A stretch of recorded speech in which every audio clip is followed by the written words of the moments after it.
গুটি গুটি পায়ে শীতকাল এসে তো হাজির, আর শীত হাজির মানেই শীতের নানান রকম সবজিও হাজির। তাই দুপুরবেলার খাবারের থালাতে কিন্তু সেই সব রকম সবজি দিয়ে মা বানিয়ে ফেলেছিল একটা খুব সুন্দর পাঁচমিশালি চচ্চড়ি। এখন এতে পাঁচের জায়গায় কিন্তু 7 রকম সবজিও থাকতে পারে, আমি গুনে দেখিনি। আর তার সাথে বোনাস গিফট হিসেবে ছিল মায়ের হাতে দেওয়া বড়ি। আর আমি মায়ের হাতে দেওয়া বড়ি খেতে খুব ভালোবাসি বলে মায়ের সাথে যখনই খেতে বসি মা বলো বাবা বলো আমাকে ঠিক একটা করে নিজেদের পাত থেকে তুলে দেয়। এটাই তো মজা নিজের লোকেদের সাথে খেতে বসার।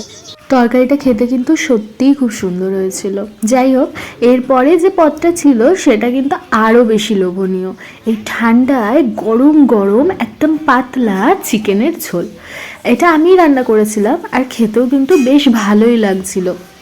ভাতের মধ্যে ঝোলটা নিয়ে আলু আর মাংস দিয়ে মাখিয়ে উফ, একদম দারুণ স্বাদ।